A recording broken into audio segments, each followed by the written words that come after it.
Okay, so picture this. You're standing right at the base of the Tokyo Skytree. You look up, and it's just, wow, pure modern ambition, reaching for the sky. But then shift your gaze, look down. Right beneath that huge shadow, there's this quiet depth, a layer of history that feels almost hidden. That's a perfect way to put it. Yeah. And that historical shadow is exactly where we're going today in this deep dive. We're focusing on a really resilient part of Shitamachi, downtown Tokyo. Historically, it was called Terajima-chō. Right, which today is mostly Higashi-Mukōjima and Sumida Ward. And our goal, our mission, is pretty specific. We're hunting for 5 surprising stops. Real hidden gems, stops that map out how this area evolved culturally and frankly how it managed to survive. Absolutely. But first, we should probably tackle the name Terajima. It can be a bit confusing historically. Yeah, I saw that. The name shows up in other places in Japan too, right? And sometimes it means something totally different, like related to a river sandbar. Exactly. But this Terajima, the one in Tokyo, its origin is pretty straightforward. It comes down to the sheer number of temples. Places like Renji, Hauzenji, these temples were the heart of the community. So Temple Island, or Temple Village, basically, that name itself tells you a lot about the area's identity. And it kept that name until, 1965? When they did that big renaming and standardization push? 1965. That's when it mostly became Higashi-Mukōjima. And you can almost say that standardization kind of obscured the deep history a bit. Which is why digging into these 5 stops feels so important. They're like physical anchors to that history, showing how the local spirit just wouldn't quit, not through war or development or renaming. Precisely. They tell the stories that lasted. Okay, let's jump in. Hidden gem number 1, the Mukōjima Hayaken. A place of, unexpected elegance. And the story behind it is fascinating because it's not about samurai or shoguns. No, not at all. Yeah. That's what makes it stand out. It was founded way back in the Bunka Bunsei era, so think early 19th century, like 1804 to 1830. And the founder wasn't some high-ranking official. He was a commoner. Sahara Kikuo, an antique dealer originally from Sendai. An antique dealer. And he built it on land that used to belong to a Hatamoto, a high-ranking samurai. That's right. Imagine that in the late Edo period with its really rigid social structure, a merchant buying up samurai land and turning it into a public garden, a cultural space. That's quite a statement, isn't it? Almost a political act, in a way. It really was, like democratizing culture. It started out fairly simply as the new Ume Yashiki, the new plum garden. Kikuo planted over 360 plum trees. 360, okay. But it got its more famous name, Hayaken Garden of 100 Flowers, later. That happened when he started working with his friends, his intellectual circle. People like the famous poet Oda Nampo were involved. And the 100 Flowers name, why that specifically? Well, it wasn't just about quantity. They made a conscious effort to collect plants mentioned in classical literature. Think the Menyoshu, the ancient Japanese poetry anthology, and even Chinese classics like the Shijing. The idea was to have something beautiful blooming all year round, linking the present day back to ancient literary traditions. It was like a living library of flowers. Wow. So if you're visiting, what should you look for? What's the key takeaway? Definitely look for the history etched in stone. There are still 29 stone pillars, many with haiku carved into them. Yeah. From famous figures, even Matsuo Basho. Basho, okay. Yeah. And if you happen to be there in autumn, you absolutely have to find the Bush Clover Tunnel, the Hagi Tunnel. It's about 30 meters long and just incredibly peaceful. A real link back to that early 19th century vibe. From serene gardens to something a bit more lively. If Hayaken was the daytime intellectual hub, where did the energy go at night? That brings us to gem number 2, the Mukōjima Hanamachi, the flower quarter. Right. And this area's connection to entertainment goes way back, mid-Edo period. It developed along the Sumida River, becoming this bustling district of Ryoti. Which are those high-end, traditional restaurants, often with geisha entertainment, right? Exactly. Exclusive places. And before the war, the scale was just immense. Around 1940, it peaked. Get this, 215 Ryoti and almost 1,300 geisha working there. 1,300 geisha. That's not just a local scene. That's a major economic and cultural force for the whole city. It absolutely was. But being so prominent, well, it made it a target during World War II. The Tokyo Great Air Raid hit the area hard. Really devastating. So the big question is, how does a place like that, so reliant on tradition, artistry, infrastructure, how does it even come back from that kind of destruction? And that's the core of its story. Yeah. Resilience. It did rebuild. And today, it's still recognized as one of Tokyo's 6 major hanachi. And perhaps the most surprising thing, Sources suggest it still has the highest number of active geisha in Tokyo right now. That's incredible. The cultural tradition outlasted the physical buildings. How does it operate today? Can visitors experience it?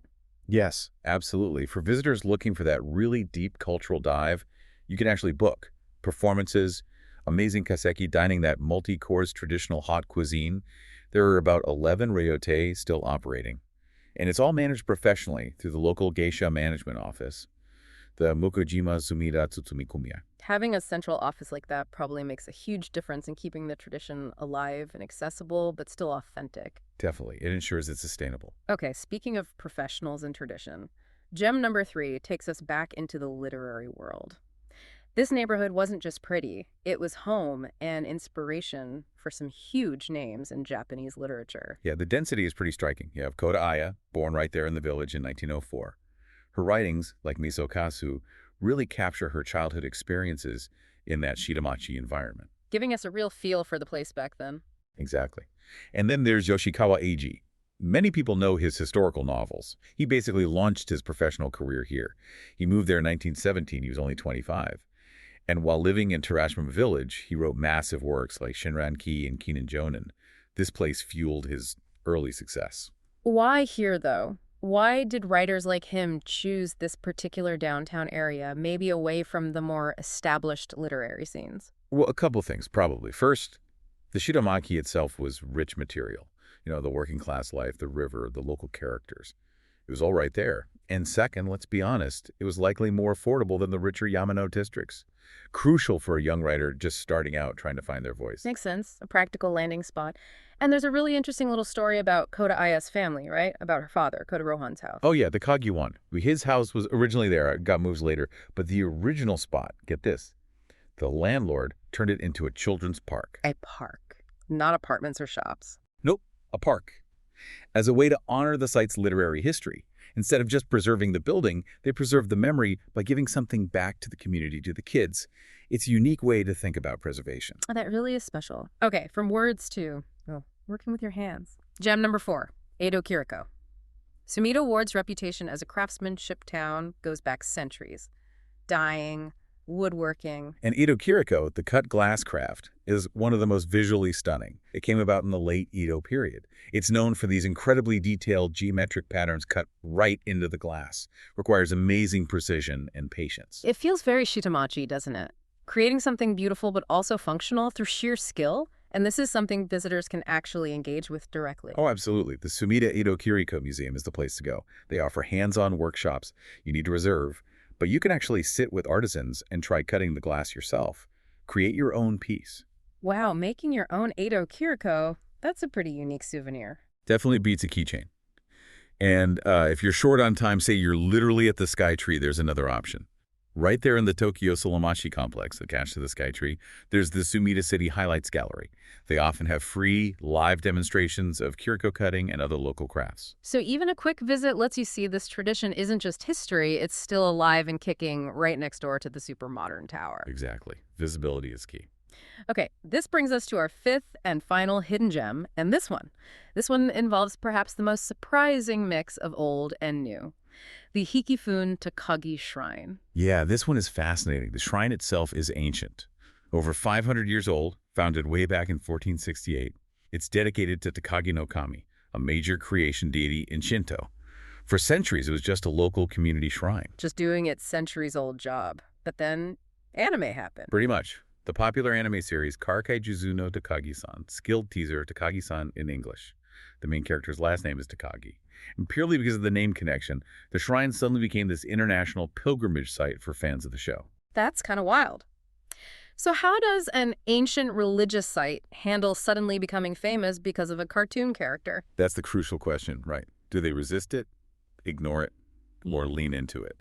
And Hikifune Takagi Shrine made a really smart choice. They embraced it. They leaned in. How? They fully got on board with the whole Seichi Junrei idea, the sacred site pilgrimage trend, where fans visit real-world locations from anime. They started offering special items, things you can only get there, that tie into the anime. Like what kind of things? Well, you can get special gashwin, those beautiful temple stamps, but illustrated with the anime characters. They have anime-themed omamori charms for luck, and even wooden prayer plaques featuring Takagi-san. So they're collaborating with the pop culture phenomenon. Huh? That's kind of brilliant, actually. It brings a whole new generation from all over the world to a 500-year-old shrine. Exactly. It revitalizes the shrine's relevance in the 21st century. It turns it into a kind of modern kamikakushi spot, a place that feels a bit spirited away, offering this unexpected blended experience for travelers. It perfectly shows the district's knack for adapting. It really does. Okay, so let's recap. 5 hidden gems, all in the Skytree's shadow. We had the Hyakken Garden, built by a commoner, the resilient Hanamachi Geisha district, the neighborhood that literally birthed literary giants, the hands-on craft of Edo Kiriko glass, and the ancient shrine that teamed up with an anime star. 5 very different slices of history, all coexisting right there. So what's the big takeaway for you, the listener? I think it's that even with something as overwhelmingly modern as the Skytree dominating the skyline, the deep history of Terajima-chō isn't just surviving. It's alive, it's adapting, it's thriving in these pockets. Yeah, and it shows that maybe the most enduring parts of a city aren't always the tallest, newest structures. Maybe it's the stories, the culture woven by the people on the ground. The antique dealer, the geisha, the writer, the artisan. Their narratives seem to have incredible staying power. It's resilience rooted in local spirit, not just top-down planning. So the final thought to leave you with, we've explored 5 threads of that resilient narrative. The garden, the flower quarter, the literary park, the glass workshop, the anime shrine. Which one calls to you? Which piece of this enduring Shiramashi story will you seek out first when you find yourself beneath the Skytree?